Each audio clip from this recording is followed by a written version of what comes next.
पूर्व कर्मों के परिणाम से ही, जिसे तुम किस्मत, तकदीर, भाग्य कहते हो, वो पूर्व कर्मों के परिणाम से रची जाती है।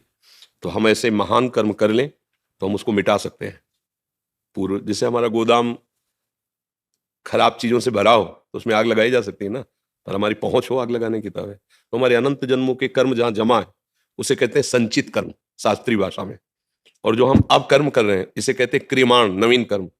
और जिसके द्वारा शरीर रचा गया है, तो मानो पूरे गोदाम में से शुभ और अशुभ दोनों को मिला के इस शरीर, तो कभी सुख कभी दुख, कभी भयंकर पीड़ा वाला दुख आ रहा है, कभी बड़े उन्मत्तता वाला सुख आ रहा है, नाचना कूदना हर्ष उन्मत्तता, वो दोनों कर्मों के परिणाम। अभी पूरे कर्म भोग नहीं है, उनमें से कुछ निकाल करके उसी की तकदीर बनी हुई है। शुभ और अशुभ कर्मों से इस शरीर की जो जन्म से लेकर मृत्यु तक रचना में सुख दुख आए जाएगा, उस वो हमारे तकदीर और भाग्य कहते हैं। अब हमारा नवीन कर्म क्या है? हम उसको रोक सकते हैं, तकदीर को, भाग्य को बदल देंगे। ये मानवदेह है ना, ऐसा भजन करेंगे, ऐसा दूसरों को सुख देंगे, ऐसे पवित्र आचरण करेंगे तो हमारे भाग्य बदल जाएंगे। क्योंकि वो भाग्य कोई देवता नहीं है, वो हमारे पूर्व के गंदे या अच्छे कर्म है। अच्छे कर्म है तो सुख दे रहे हैं, तो अब हम इस सुख में ही फंसे रहेंगे क्या? हमें और सुख चाहिए, तो क्या करें? उस सुख को दूसरों में बांट दें और वो बड़ा होकर के मिलेगा। अब हम क्या करते हैं? अपने सुख के लिए दूसरों के सुख का नाश करते हैं। अब वो और बड़ा होकर के मिला तो महा दुख भोग रहे हैं, लास्ट से ना समझने के कारण।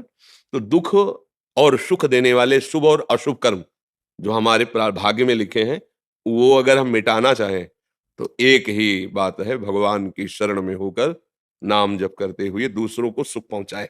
बात समझ में आ रही? हाँ। अगर हम केवल कर्म पर भरोसा करें और भगवान पर नहीं, तो भी हम अधूरे रह जाएंगे। क्योंकि सांगोपांग कर्म करने की हमें योग्यता नहीं है, बुद्धि नहीं। किसी भी कर्म को जब तक सांगोपांग नहीं किया जाता तब तक उसका फल प्रकट नहीं होता। हमसे त्रुटियां हो सकती हैं, तो हम क्या करें? बड़े का सहारा ले लिया। अब जो त्रुटि होगी वो संभाल लेगा। और हमारे कर्म जो हैं वो जब भगवत समर्पित हो जाएंगे, यत करोषि, जो भी कर्म कर रहे हो, अब वो हमारे प्रारब्ध को भोगने के सामर्थ्य देंगे और पूर्व संचित जिससे भाग्य बना है उसको नष्ट कर देंगे। तब हमें मोक्ष प्राप्त होगा, भगवत प्राप्ति होगी, हमारा मंगल होगा। तो ये मनुष्य जन्म कर्म भोगने के लिए नहीं मिला, उनको मिटाने के लिए मिला है। कि कोई भी कर्म हम मिटा सकते हैं भजन के बल से। उसे अब जब प्रारब्ध भोग आया है, क्या क्या समस्या है? प्रारब्ध भोग आया तो इतना बड़ा आया है, क्यों आया है? आखिरी जन्म है, खेल का आखिरी सोपान है, खत्म। जितना स्टॉक सब भस्म जो है सब, अब अपने घर जाना है, छुट्टी। जब घर जाना होता है ना तो दुकान समेट ली जाती है ना, बस समेट गई दुकान। बस यही बात समझाने के लिए श्री जी ने बोलने का अवसर दिया है और आप लोगों को सुनने का अवसर दिया है। ए चलना है आज नहीं तो कल, और जहां चलना है वहां इस देश की कोई भी सामग्री काम नहीं आएगी। वहां के लिए अलग है, अलग अलग सिक्का होता है ना, बदल लो यहाँ का सिक्का। जैसे हमको अमेरिका जाना हो तो भारत का पैसा बदल के ही तो खर्चा करेंगे, वहां का मिले तो यहाँ बदल के खर्चा करेंगे ना। वहां का पैसा है परम धन राधा नाम आधार, राधा राधा राधा।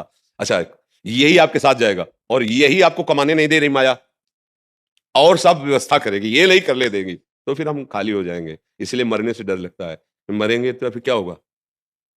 और सही कहते हैं भजन करो तो आपको पता हो जाएगा कि मुझे कहाँ जाना है, ठिकाना पता चल। जैसे आप आ रहे हो ना हमारे पास, हमसे परिचय है, तो आपके मन में उत्साह आने के लिए कि नहीं यार जाएंगे, वो महात्मा जी मिलेंगे, बाबा जी मिलेंगे, बिल्कुल अपने तो घर जैसा व्यवहार रहता है, ऐसे एकदम ऐसे प्री। अब वहां पता नहीं हमें जाना है, कैसा है, क्या है, क्या व्यवस्था है। ऐसे जब प्रभु से परिचय हो जाता है, अपने स्वामी के पास जा रहे हैं, जिनके लिए जीवन भर तड़पे हैं, याद किए हैं, आज उनका दीदार होगा, तो अब शरीर छूटा और प्रभु के समीप तो आनंद होता है। ये बात जल्दी समझ में नहीं आती। कितने दिन रुकोगे? कितने दिन रुकोगे? 80 वर्ष, 90 वर्ष, कितने निकल गए? बोले 40 वर्ष, 50 वर्ष। क्या समेट पाए, क्या समझ पाए, क्या भोग पाए? बोले नहीं, अभी प्लान ही बन रहा है, सब सबका प्लान बन रहा है ना। इतना मिल जाए, ये मकान बना लूंगा, ये लड़के को वहां ब्याह कर लूंगा, लड़की को वहां कर लूंगा, ऐसा कर लूंगा, वैसा और गए। सब प्लान यही रखे के रखे रह के गए। आए थे किस लिए? कि जीवन मुक्त हो जाऊंगा भजन कर। गर्भ में प्रार्थना की थी, एक बार निकालो इस नर्क से, आपका भजन करके मैं आपको प्राप्त करूंगा। तो जहां जो हो ये सब भगवान की सेवा है।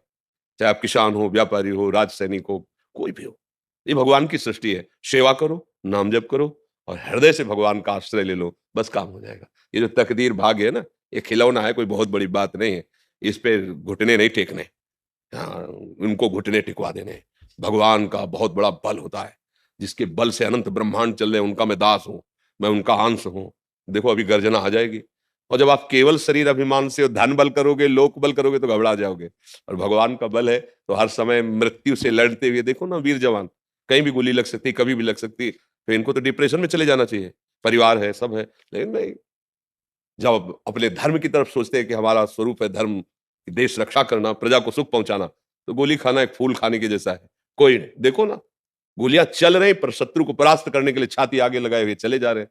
जब लोक धर्म में इतनी बड़ी ताकत है तो भागवत धर्म में कितनी बड़ी ताकत होगी। उसी धर्म से तो लोक धर्म का प्रादुर्भाव है। इसलिए नाम जप करो, कोई नशा ना करो, ये प्रार्थना है। इससे आप दुखी होगे, आपका परिवार दुखी होगा और आपकी बुद्धि